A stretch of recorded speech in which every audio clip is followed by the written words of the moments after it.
अमर bell episode 134 last episode. वो दोनों हम उम्र थे और बहुत लंबे अरसे से एक दूसरे के साथ थे। इन दोनों की बहुत अच्छी अंडरस्टैंडिंग भी थी। मेरी जगह कोई भी होता तो वो यही समझता। आपने ठीक समझा। अलीसी ने धीमी आवाज में पहली बार इसकी गुफ्तगू में मुदाखलत की। वो जॉर्ज से ही मोहब्बत करता था। वो इसी से शादी करना चाहता था। मैं समझता था। जुनैद ने इसकी बात सुनकर भी अपनी बात जारी रखी। मैं उमर के बहुत करीब हूँ। इसके बारे में सब कुछ जानता हूँ। इसे बहुत अच्छी तरह समझता हूँ। ऐसा नहीं था। जुनैद अजीब से अंदाज में मुस्कुराया। ये सिर्फ मेरी खुशफहमी थी। मैं ये इसका कोई भी दोस्त इसके अंदर तक नहीं जान सका। इसने हमें इसका मौका ही नहीं दिया। हम इसे सिर्फ इतना ही जान सके जितना वो चाहता था। वो ठीक कह रहा था।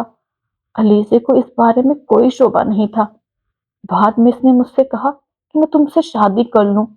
वो तो फॉरेन सर्विस में अपनी पहली पोस्टिंग पर जा रहा था और मैं लंदन में आर्टिकल्चर की मज़ीद तालीम के लिए। तुम इस वक्त ग्रेजुएशन कर रही थी। अलीज़े को याद आया कि ये वो वक्त था जब इसे मुकम्मल तौर पर यकीन हो चुका था कि सिर्फ वही नहीं, उमर भी इससे मोहब्बत करता है। जब वो ये समझने लगी थी कि बहुत जल्दी वो इसे प्रपोज करेगा और वो इस वक्त क्या सोच रहा था। जुनैद को देखते हुए इसकी आंखों में नमी उमड़ने लगी। मेरा इस वक्त शादी का कोई इरादा नहीं था और उमर को भी इस बारे में कोई जल्दी नहीं थी। तुम अपनी तालीम खत्म करो, पाकिस्तान आओ, फिर तुमसे इस बारे में मजीद बात करूंगा। लेकिन ये बात तय है कि तुम्हारी शादी अलीज़े के साथ ही होगी। वो मुझसे कहता था। अगर वो मुझे अच्छी लगी तो, इसके साथ मेरी अंडरस्टैंडिंग हो सकी तो, मैं हर बार इससे कहता और वो मुझे यकीन दिलाता। जब तुम इसके साथ 20-30 साल गुजार लोगे तो फिर तुम मेरे एहसानमंद होगे कि मैंने दुनिया की सबसे बेहतरीन लड़की के साथ तुम्हारी शादी करवा दी। मुझे आहिस्ता आहिस्ता ये महसूस होने लगा कि मैं उमर को इनकार नहीं कर सकता। वो अपनी बात मनवा लिया करता था। कुछ सालों के बाद जब घर में मेरी शादी का जिक्र होने लगा तो उमर ने मुझे तुमसे मिलवाया, मगर ये कहकर कि मैं तुमको उमर से अपनी दोस्ती के बारे में ना बताऊं। मुझे तब भी कोई तजस्सुस नहीं हुआ। अगर इस पूरे दौरानिये में मुझे एक बार भी ये ख्याल आ जाता कि वो खुद तुम में इंटरेस्टेड है तो मैं उन्हें किसी कीमत पर भी तुमसे शादी करने का ना सोचता। ये तुम मुझे बता देती तो तब भी मैं इस सारे मामले के बारे में उमर से बात करता। तुम्हारा इंकशाफ मेरे लिए मेरी जिंदगी का सबसे बड़ा सदमा था और इस शाख से बाहर आने में मुझे कई साल लगेंगे। उमर मुझ में भी कभी भी इंटरेस्टेड नहीं था। मैंने आपको बताया था। वो सब मेरी खुशफहमी थी। अलीज़ा ने जैसे खुद कलामी की। जो भी था, मगर मैं ये जरूर जानता हूँ कि ये सब कुछ बहुत तकलीफ दे था। जुनैद खामोश हो गया। अलीज़ा ने इसकी आंखों में पानी तैरते हुए देखा। मुझे अब भी यकीन नहीं आता कि वो जिंदा नहीं है। जिंदगी में पहली बार 2 हफ्ते गुजर गए हैं और मैं इससे राब्ता नहीं कर सका, मिल नहीं सका। ना इसने मुझसे राब्ता किया, वरना हम लोग किसी न किसी तरह से एक दूसरे के साथ राब्ते में रहते थे, चाहे मुल्क में होते या बैरूने मुल्क। वो इसका चेहरा देखती रही। मैंने उम्र से बढ़कर खरा आदमी जिंदगी में नहीं देखा। हम दोनों के दरमियान बहुत से इख्तलाफात होते। वो बहुत तसल्लुत पसंद था, मैं ऐसा नहीं था। मगर इसके बावजूद हमारे दरमियान तमाम इख्तलाफात खत्म करने में पहल वही किया करता था। छोड़ो, कोई और बात करते हैं। वो खुद झगड़ा शुरू करता, फिर एकदम मौजू बदल देता और मैं वाकई मौजू बदल देता। मुझे अब भी यही लग रहा है कि इसने ऐसा ही किया है। इसकी मौत से कुछ देर पहले इससे मेरी बात हुई थी। मैं तुम्हारे सिलसिले में इससे तफसीली बात करना चाहता था। वो दम साधे जुनैद को देखती रही। वो शायद जान गया था कि मैं तुम्हारे सिलसिले में इससे बात करना चाहता हूँ। इसने मुझसे कहा कि वो मुझे रात को फोन करेगा और वो रात अब कभी नहीं आएगी। वो हमेशा यही कहा करता था। जो बात नहीं बताना चाहता था वो नहीं बताता था। जुनैद के लहजे में शिकस्त खोदगी थी। मैं किसी मामले की तहकीक नहीं करना चाहता। میں بس ایک رشتے کو قائم رکھنا چاہتا ہوں جو اس کی خواہش تھی، مگر میں صرف اس کی خواہش کے احترام میں ایسا نہیں کر رہا ہوں۔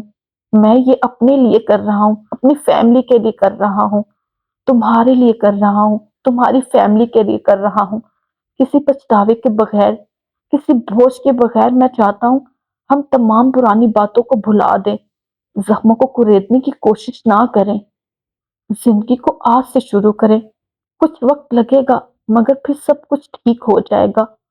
اس نے چند دن پہلے لاہور میں مجھ سے کہا تھا کہ میں تمہارا بہت خیال رکھوں، اور ایسا کبھی نہیں ہوا کہ میں نے عمر کی بات نہ مانی ہو۔ میں کسی طرح سے بھی تمہیں چھوڑ نہیں سکتا۔ علیزے نے اسے اس جملے کے بعد کرسی سے اٹھتے اور لان سے نکلتے دیکھا۔ وہ اپنی آنکھوں کو مسلنے لگی۔ وہ اور جنید ایک ہی شخص کی محبت میں گرفتار تھے، صرف نوعیت مختلف تھی۔ تعلق کی گہرائی میں کوئی فرق نہیں تھا۔ لان میں چھائے سکوت کو پرندوں کی چہچہاہٹ توڑ رہی تھی۔ بہت دور جنید گاڑی کو ریورس کرتے ہوئے ڈرائیور سے نکال رہا تھا۔ اس نے 1 سال کے دوران پہلی بار جنید کی باتوں میں بے ربطی محسوس کی تھی۔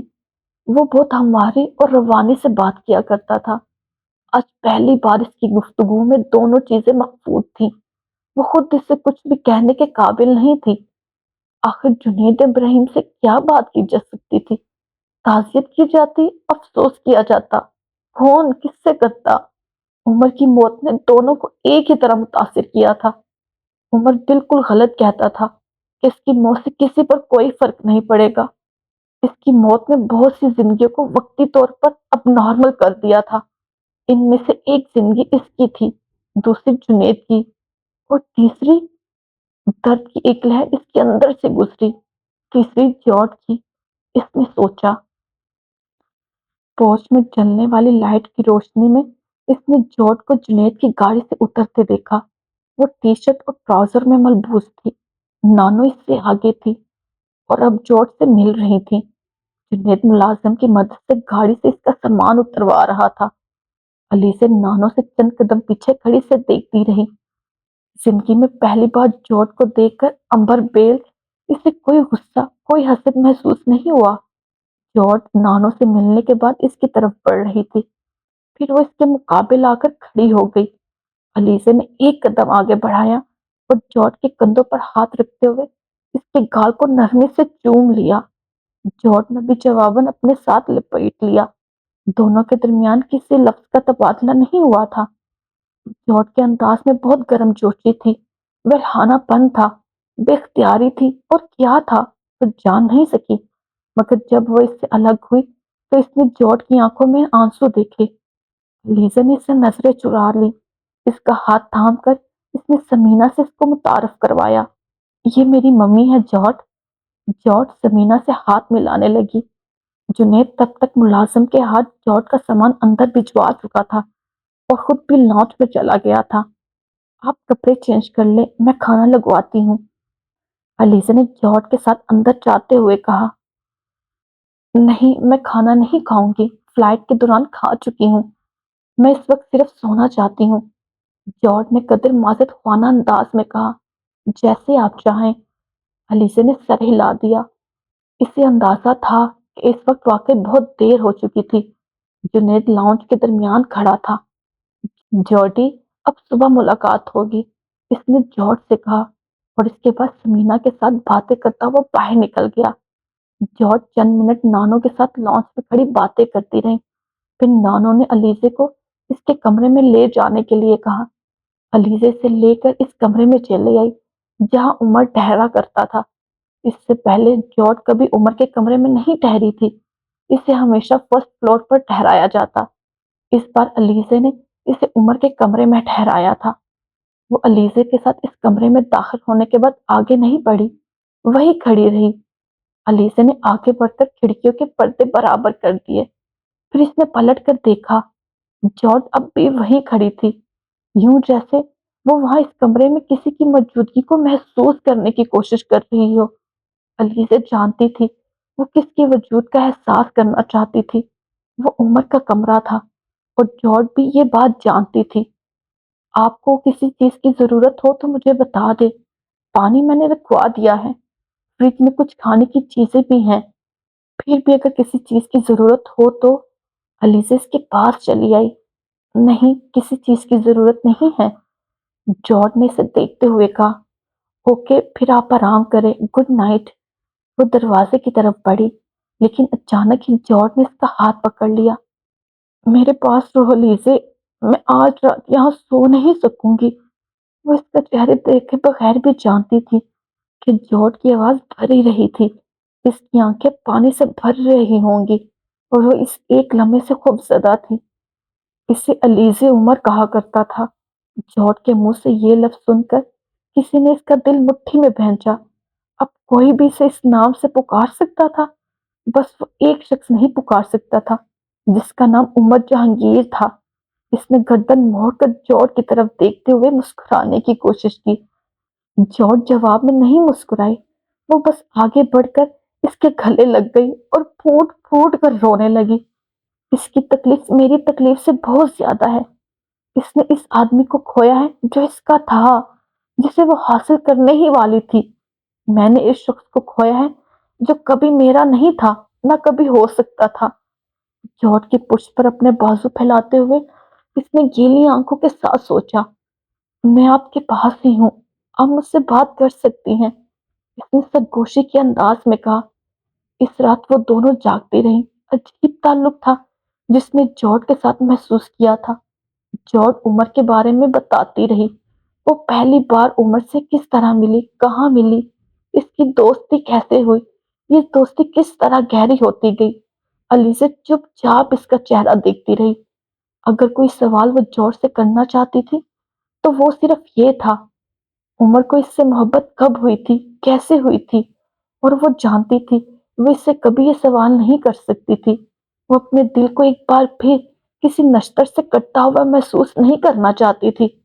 इसके पास जॉर्ज को बताने के लिए कुछ नहीं था, कोई राज, कोई बात, कुछ भी नहीं। जॉर्ज सब कुछ जानती थी।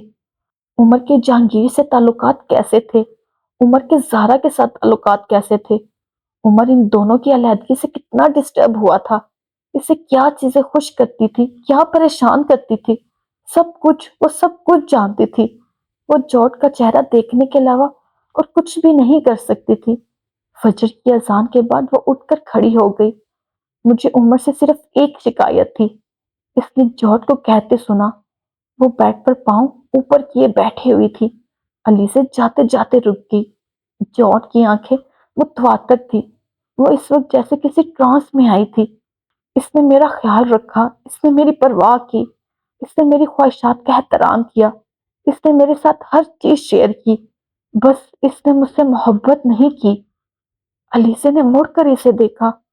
जॉर्ज इसे ही देख रही थी। मोहब्बत इसने तुमसे की। वो अब थके हुए अंदाज में मुस्कुरा रही थी। तुम्हारी मंगनी वाली रात मैं इस्लामाबाद में थी। इसने मुझे रात 2 बजे फोन किया। वो बहुत ज्यादा डिप्रेस था। मुझे बहुत परेशानी हुई। कम से कम इस रात इसे डिप्रेस नहीं होना चाहिए था। इस रात तुम्हारी और जुनैद की मंगनी थी, इसे बहुत खुश होना चाहिए था। मैंने इसे ये कह दिया। वो बहुत देर खामोश रहा, इतनी देर कि मुझे लगा फोन डिस्कनेक्ट हो गया है। फिर इसने मुझसे कहा, मैंने आज इसको बहुत रुलाया है, बहुत ज्यादा। मैंने आज इसको बहुत झिड़का है। वो मुझसे शादी करना चाहती है। वो जुनैद के साथ मंगनी तोड़ना चाहती है। वो कहती है कि वो मेरे बगैर जिंदा नहीं रह सकती।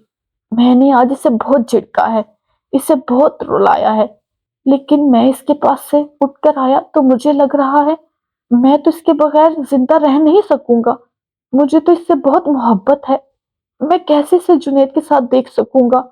मुझसे बहुत बड़ी गलती हो गई है। इसने इस रात मेरे पैरों के नीचे से जमीन खींच ली थी। मैं तो तब तक यही समझती रही कि वो मुझसे मोहब्बत करता है, लेकिन वो मैं अगले दिन लाहौर चली आई। मैंने इससे कहा, तुम अलीज़ा की बात मान लो, अगर तुम इससे मोहब्बत करते हो तो इससे शादी कर लो। इसने इनकार कर दिया। इसने कहा कि वो पिछली रात शराब पी रहा था, शायद शराब के नशे में इसने कोई फजूल बात की होगी, वरना ऐसी कोई बात नहीं है। मगर मैं जान गई थी वो मुझसे मोहब्बत नहीं करता था। ये शायद वैसी मोहब्बत नहीं करता था जैसे तुमसे करता था।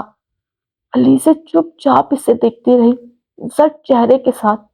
फिर इसने मुड़कर कमरे पर एक नज़र डाली। वो वहीं कहीं था। इसकी रॉकिंग चेयर इसी तरह झूलती महसूस हुई थी, जैसे वो झुलाया करता था। हर चीज़ पर जैसे इसका लम्स मौजूद था। हर तरफ जैसे इसकी आवाज़ गूंज रही थी। वही धीमा, ठहरा, गहरा लहजा, वही पुरसुकून, दिल के कहीं अंदर तक उतर जाने वाली आवाज़, "अलीज़े!" और फिर वही खिलखिलाते हुए बेख्तियार कह के। इस कमरे में सब कुछ जिंदा था। वहमाए अक्स बन गया था और अक्स हकीकत बनकर इसके इर्द गिर्द फिरने लगा था। इसने मुड़कर ड्रेसिंग टेबल को देखा। जॉर्ज शायद इससे कुछ कह रही थी। वो ड्रेसिंग टेबल के आईने के सामने चली आई। एक साया इसके जहन में लहराया। ड्रेसिंग टेबल के आईने में एकदम कोई नजर आने लगा। इसे अपनी गर्दन पर, बालों पर एक फुहार सी पड़ती हुई महसूस हुई। जॉय, मैं अलीज़े को दूंगा। इसने मुड़कर जॉर्ज को देखा। इसके होंठ कँप-कँपा रहे थे। वो कुछ देर जॉर्ज को देखती रही, फिर लड़खड़ाते कदमों के साथ कमरे का दरवाजा खोलकर बाहर चली गई। दी एंड। आपको ये स्टोरी कैसी लगी है प्लीज कमेंट सेक्शन में जरूर बताइएगा, और आगे आने वाली स्टोरी कैसी पढ़ना चाहते हैं ये भी कमेंट सेक्शन में जरूर बताइएगा। अल्लाह हाफिज, take care, tata, bye bye.